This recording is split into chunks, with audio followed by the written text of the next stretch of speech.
adventure, sports, outdoors.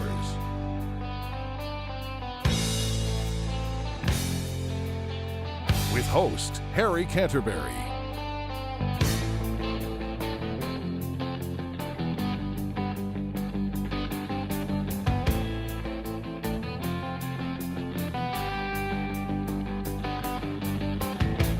There I was, back in the wild again,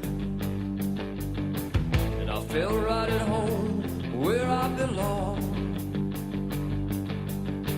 I had that feeling coming over me again, just like it happened so many times before. Yeah.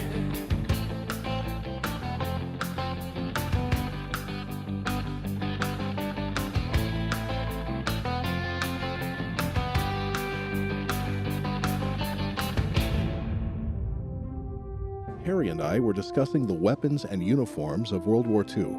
Not just the American military, but the other countries involved as well. So we decided to go see a real expert on weapons and all things military. Our good friend and owner of Pekin Gun and Sporting Goods, Dave Barth. As an added bonus, we got to check out the largest gun store in the state of Illinois.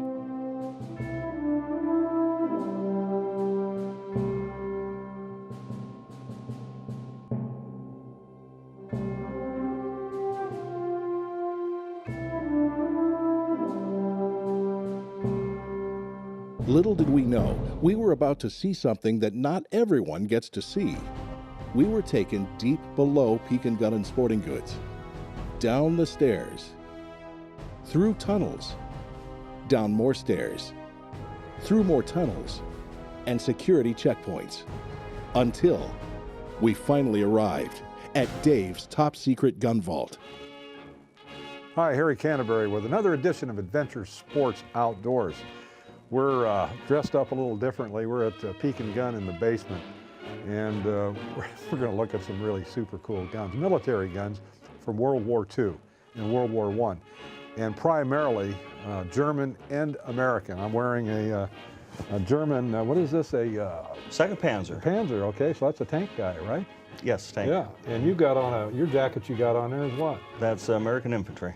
So, combat jacket. Combat jacket. That was all the GIs, that's what they wore. That was standard primary issue. Jacket, standard yes. issue. So anyway, we're going to have a lot of fun. You're going to learn a lot about World War II weaponry. So stay tuned today for a great show. Adventure Sports Outdoors, brought to you in part by Corsaw Lumber, manufacturers of quality hardwood products, buyers of standing timber in Smithfield, Central Pool Supply, everything from pools to pool tables and much more in Peoria on West Pioneer Parkway. Michael O'Brien Commercial Real Estate and Recreational Ground, Remax Unlimited Commercial. Kelleher's Irish Pub and Eatery, located on Peoria's riverfront, open 11 a.m. daily. And by Allwyn & Sons Meat Company. Our thanks to all of these sponsors. Now, I thought this was a tanker's uniform, but this is... It's actually a Second Panzer. The infantry that was attached to the Panzer Corps. To the Panzer. That's correct. Okay. And the decorations you have, Harry, you've got an Iron Cross First Class, a wound badge, Iron Cross First Class, or Second Class ribbon. This is right that's here. What that is. That's yes. what that ribbon is. And it's wool. And it's wool. And the piping indicates the division that you're in. Okay. The piping on the shoulder collars. Right. I've always had a unique, keen interest in guns ever since I was a little kid, and you have too. Oh, absolutely. In fact, you took it to the heights that most people don't. I mean, you've got the experience of what we all would like to do, but this is your bailiwick. This is what you do for a living. So you're in an opportunity to take or buy guns from people that want to sell them or trade them. And years ago, you used to get a lot of World War II guys who were bringing in what they call bringbacks, right? Bringbacks, absolutely. Souvenirs, we rarely get that anymore. Most of the guys have passed on or aren't able to bring stuff in anymore, but many guns that I have over the years, I've bought them from the original from the guys person that picked that them brought up. them back. Yes. Either they picked them off a dead soldier, or when they captured them, or if they found them, let's start out with a German. Okay, well, we'll start out equipment. with the most recognizable. Yeah, the Luger pistol, which is the German Luger. This is original holster, and it's Army. The police holster, the strap went straight down. It had a spare magazine pouch on the side and a loading tool pouch inside the flap of the holster. And every German gun is marked. This particular one was made in 1939. 42 is the code. The Germans, at the start of World War II, would code all their weapons and everything they manufactured with a code, so that if the guns were captured, they would not know which plant they were being produced at. This one, the code is 42, which is Mauser.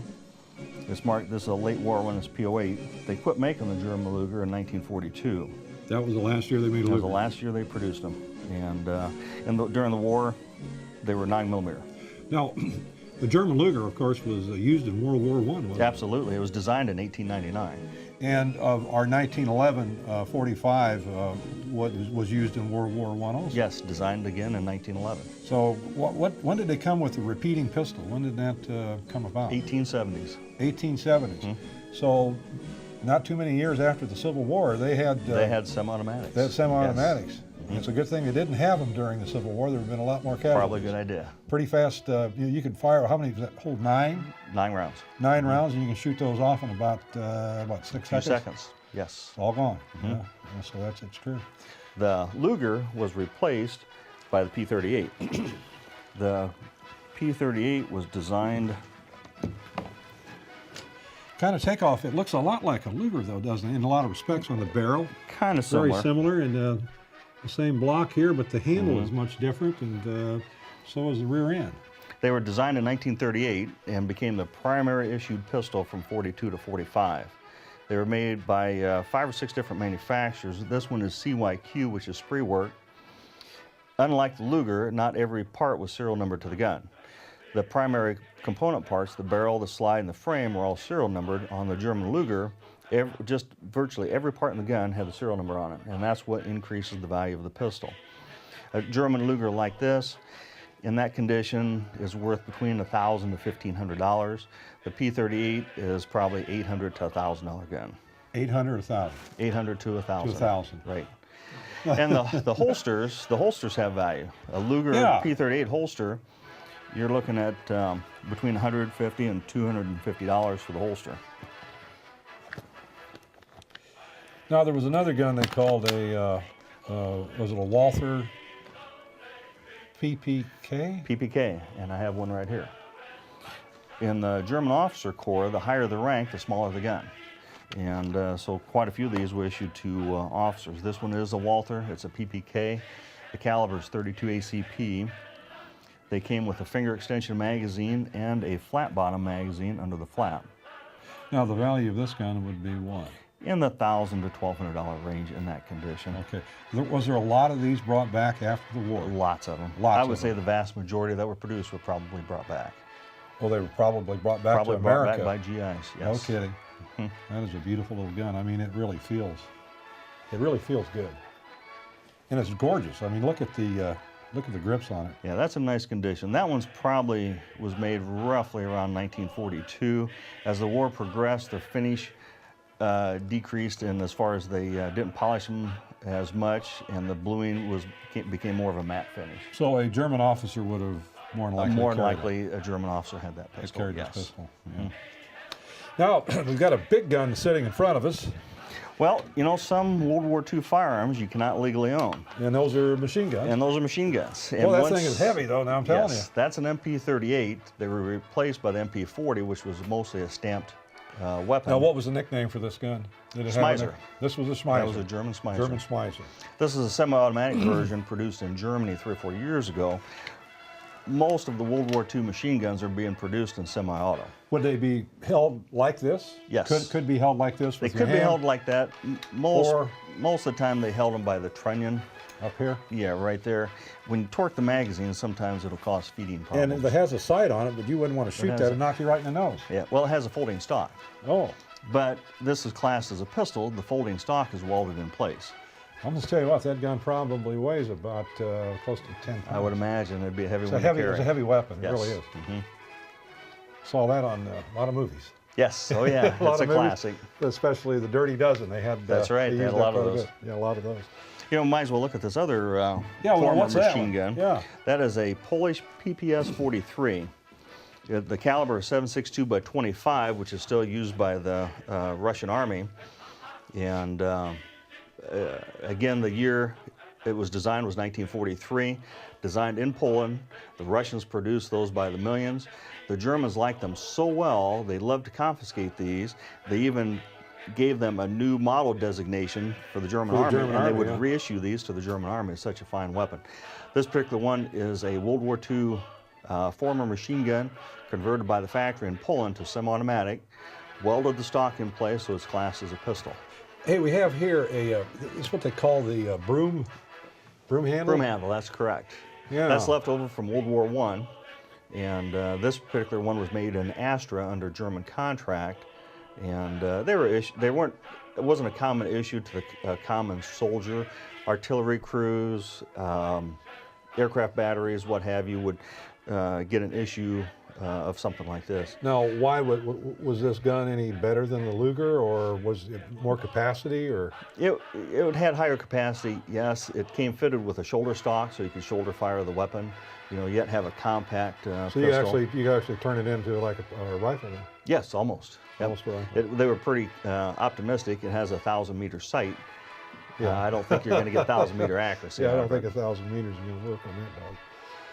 Okay. Here's an example of a captured German plant that produced German weapons during World War II. This is CZ, Czechoslovakia. When the Germans took over Czechoslovakia, they also took over all their armament manufacture. This is a CZ Model 27 32 ACP with original holster. That's a nice gun. And it has German markings indicating that it was accepted by the German Army. I see you have a knife here too. What tell us about the knife? That is a pre-war SA dagger. And Deutschland. Alles für Deutschland, all for the fatherland. Mm-hmm. And this is an original. Oh yeah, that's the real thing. Really cool. Mm-hmm. What a precision. The quality of the workmanship on the original daggers is pretty phenomenal. They're reproducing a lot of these, and if you know what to look for, you can easily spot a reproduction. Now, who would carry this, David? The stormtroopers pre-war. So this saw very few of them being carried during the war. So this was pre-war. Pre-World War II. But Nazi era. Oh, absolutely. Yeah, because it came out in the 30s. Yes. Mm-hmm. So it'd been like 1933. The design was accepted personally by Adolf Hitler. He liked that knife, yes. Roman style blade. We've looked at the handguns. Now we need to look at the primary infantry battle rifle. K98. The K98. Yeah, I'll grab this one over here. That is a beautiful piece of machinery. Look at that. It is. That is a pre-war German Mauser. Look at that. Look how slick that is. Early in the war, they had a polished blue finish. All the machine marks, just like a sporting rifle, had been taken out. If you notice the barrel and the receiver, there's no milling marks in it. It's got a nice blued finish, nice finish on the stock. Finger groove form, just a nice rifle. And the 98s, like the German Lugers, all the major component parts were serial numbered to the receiver. The floor plates were marked with serial numbers, all the major pieces of the bolt, and the value is really there when they're all matching. We have two more Mausers we ought to look at. The one on the left is a wartime production. Oh, that's it is not as smooth as the other one. Not as smooth, no. This one was made by a Czechoslovakian manufacturer. Again, the receiver was coded DOT, which designates Czech manufacturer. And as the war progressed, this was probably late 44, you can see the milling marks, the dull finish. They went to a laminated stock instead of a solid wood stock, and just cutting the expenses and mass producing rifles. Where were they laminated? It was just laminated like plywood. You can see the lines in the stock. So it's really not a solid piece of wood? It is not, no. They were running short on trees. They didn't have the lumber. They didn't have the lumber. And honestly, a laminated stock generally is stronger than a solid wood stock. Sure it is. Yeah. And then here's one of the very last Mausers that left Nazi Germany. And this again is a K98. The manufacturer is BCD. This is late 44. And it's a phosphate finish.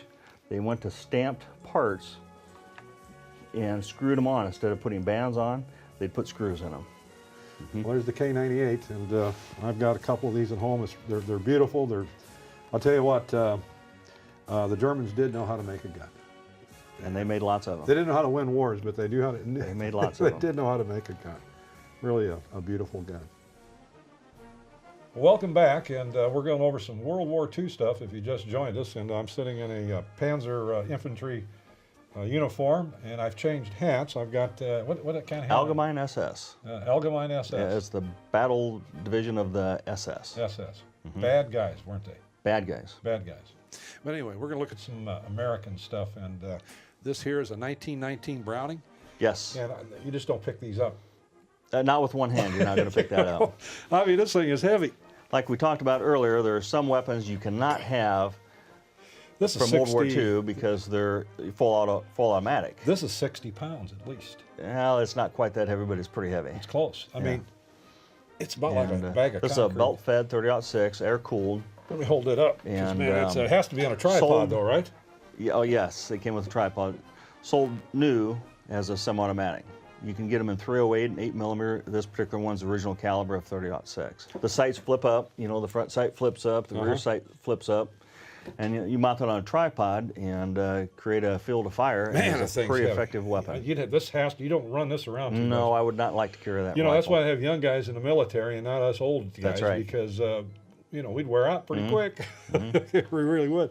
Well, let me set this baby down because that is really I'll put her back over Okay. here. It's really a heavy gun. Wow. Now I'm going to pick up something that we all know and is very recognizable. I've seen them in Elliot Ness and the Untouchables and Al Capone and in World War II.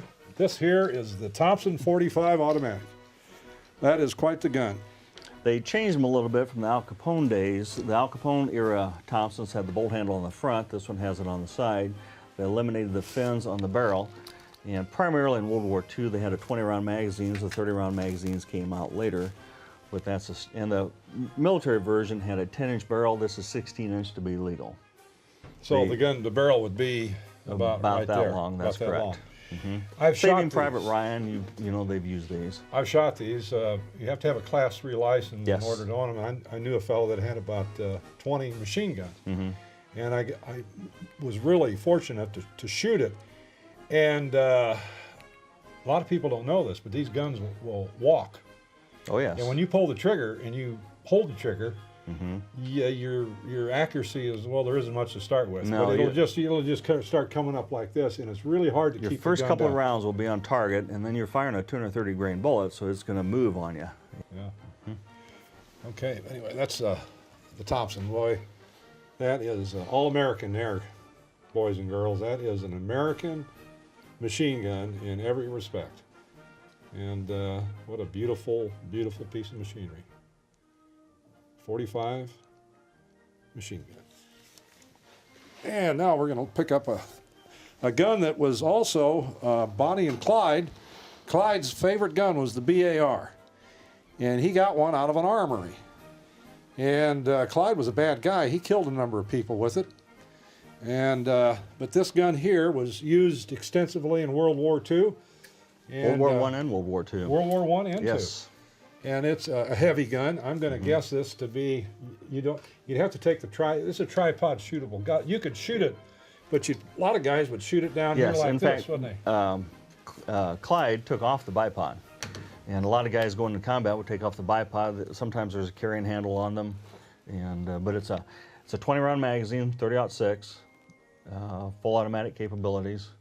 And it's a machine gun. It's a machine gun. It's a machine gun. Yes. And did they have bigger clips? No, 20-round magazine was all So that I've you're seen. talking about a 10-second burst. Yes, you would have to control your finger on that trigger So and not boop, boop, empty boop. your magazine Yeah, right away. because if you had to be careful because you'd be out of bullets quick. Yes, yes, the German would jump up and shoot you. Because he knew it. He knew it. He knew when you ran out that you were going to have to go for some more bullets. Heavy gun, and really, Browning, wasn't he a wonderful... John Browning designed that rifle. He designed the 1911... Yes, he sure but did. He was probably the biggest gun genius The most prolific. in the history of America. Yes, next to Oliver Winchester is probably right behind him. Right behind yes. him. But Mr. Browning was, he was the man, wasn't he? He was the man. Yep. Yes. All right, now we're going to go to something a lot of you folks carried, because there's a lot of folks watching this show right now that were in Vietnam and also Korea in World War II. And this one here is, now we get a little lighter. Now you can carry this guy. 9.5 pounds. 9.5 pounds. It's almost, it's about 2 pounds bigger than my shotgun. But it's a gun that you can pull up and shoot. They made this in a carbine. And tell us about this gun. Well, it's an 8-shot 30-06 that actually used a clip. You know, most rifles use magazines. This was a top load, used an 8-round clip. They started making them around 1938, made them all the way through 1957. And a lot of these were used in Vietnam. Oh yeah, they shipped a lot of carbines and Garands to Vietnam. In fact, they still have a lot of carbines and Garands there sitting in warehouses. That the Vietnamese have. Yes. So how many manufacturers? There are 4 manufacturers made of this? M1 Garands. 2 during World War II, Winchester and Springfield Armory, and they continued to make them into the Korean War era. And then during Korea, International Harvester and H&R, which is Harrington and Richardson, also made Garands. The quality of all 4 guns is excellent. The Winchesters probably have the most value because of the name Winchester. Wait, let's take a look at some other guns. We've got the M1 Garand, and right next to it, we have some. right here. Yes. Okay. That's an 03 Springfield. This is a World War 1903. It was when it was when the design was accepted, and that was a primary battle rifle for one of the 2 primary battle rifles of World War II, or World War I. The other one was in 1917. This is a 30-06 5-shot. It had the rear sight ahead of the receiver, and had a finger groove forearm. And the standard rifle in the South Pacific at the start of World War II were these bolt-action rifles. And after the 1903, the rifle right next to it. That's a nice action too. It's a pretty smooth action. Pretty Based smooth on the action. Mauser action. Yep. The rifle right next to it replaced the 03. It's called a 03A3. Now, what's the difference there? The primary difference is the location of the rear sight. The rear sight was brought back to the back of the receiver, which increased the sighting radius and made the rifle a little more accurate. They went to stamped parts to increase the manufacture of the rifle. They stamped out the trigger group. The barrel bands were all stamped steel instead of machine steel, but a fine quality rifle. They were made by Springfield Armory. Remington made them. Walnut stock? Walnut stock, solid walnut stock. Yeah. Solid walnut. We got a lot of walnut in America. Lots of trees. Yeah, we got a lot of trees. We really do. And what's next, Dave? Right next to that are M1 carbines. Grab the one right in the middle, Harry. Alrighty. This is an example of a early war carbine. It has a flip rear sight. It has no bayonet lug. It had a push button safety, and standard early M1 carbine that you saw primarily throughout World War II. And then right next to that one, nope, to the right. Over here? Yes, that'll show you the modifications that were done. The rifles that have the most value are the ones that have never been arsenaled. And they went to, they put an adjustable rear sight on the rifle. They added the bayonet lug. They changed the safety from a push button to a lever. This still has the push button. A lot of guys in combat were hitting the safety. They were looking for the safety. They hit the magazine release when dropped the magazine. So they went to a lever, so you had to work a lever to release the safety. It has an oiler in the stock. That's where you carried your spare oil. And they quit making these in 1945. One interesting thing on carbines was the primary designer of the carbine was Winchester. And they couldn't make enough carbines for World War II, so they contracted out and had 11 different manufacturers of carbines.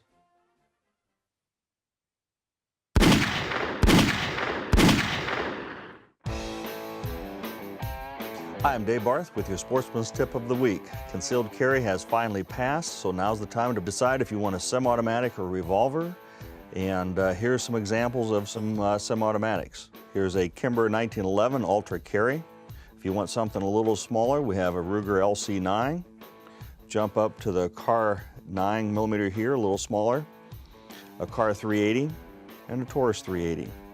Here's a Smith & Wesson. It's a model 637. It has a concealed hammer. It's a performance center gun. It has a nice action. Right below that, we have a 642 with a concealed hammer. And then in the Taurus line, a 38 Special with a concealed hammer. Right below that is a 22 Ultra Lightweight. And for the lady in your life, we have a Smith & Wesson 637 stainless steel with pink grips. To go along with concealed carry, you need some type of a holster. Here is a fanny pack. It comes with the waist strap. We have a standard belt holster in Cordura nylon, a pancake holster in leather. Inside the pant holsters are a nice choice. It conceals the pistol pretty well. They make shoulder holsters and ankle holsters. Any of those holsters would be a fine choice depending on how you'd like to carry your pistol. I'm Dave Barth with your Sportsman's Tip of the Week. We're back, and now we're going to talk about World War II American guns. The 45 1911 was a fantastic gun, still being used by the Marine Corps, but most of the hand pieces have been replaced with different manufacturers. But this gun, they've been all traded. They're what, like Berettas and Glocks and things like that. Yes, and many they've different models. got away from these, haven't they? It's starting to go back a little bit. Are they really? They're starting now to go back. The Marine Corps officers still retain that for... Yes, in fact, the Marines just bought a contract on new 1911s. They did, good. Yes, so they're starting to reissue 1911s. This particular pistol is a 1911, and they carried over a lot of these from World War I to World War II. This one was made in 1918. It still retains the original military matte finish. Earlier models had a high polished blued finish, and this was the 1911. This was replaced with a 1911 A1, and this was made throughout World War II. They quit making them in 1945. They did minor changes. They changed the sights a little bit. They scalloped around the trigger guard, made it easier to get your finger on the trigger, and this is a 1911 A1. A pistol like this in this condition, on the average, $1,000 to $1,500 is what it's worth. The older they are and the better condition they are, the more they're worth. That first pistol we looked at is over $3,000. The U.S. Navy carried a lot of revolvers. This is a Smith & Wesson Victory model. It's a 4-inch barrel. It's a rough finish. All the milling marks, unlike a commercial gun, were left in the metal. And a lot of these will have named service branches right on the top strap of the receiver, like U.S. Navy, U.S. Marine Corps, U.S. Army. Had a lanyard loop to secure it to your belt, and had a V stamped in the serial number to indicate victory. We want to thank Dave for the great tour of the World War II military weaponry. Extremely interesting. We only touched a portion of it. There's Italian and Polish and Norwegian, Swedish, Japanese, and many, many other ethnicities that were involved in World War II and had their own weapons. Some other time we'll show you those. But we didn't have enough time to go through all that. We want to thank Dave for a great presentation on World War II guns. Adventure Sports Outdoors, brought to you in part by Corsaw Lumber, manufacturers of quality hardwood products, buyers of standing timber in Smithfield, Central Pool Supply, everything from pools to pool tables and much more in Peoria on West Pioneer Parkway. Michael O'Brien Commercial Real Estate and Recreational Ground, Remax Unlimited Commercial. Kelleher's Irish Pub and Eatery, located on Peoria's riverfront, open 11 a.m. daily. And by Allwyn & Sons Meat Company. Our thanks to all of these sponsors.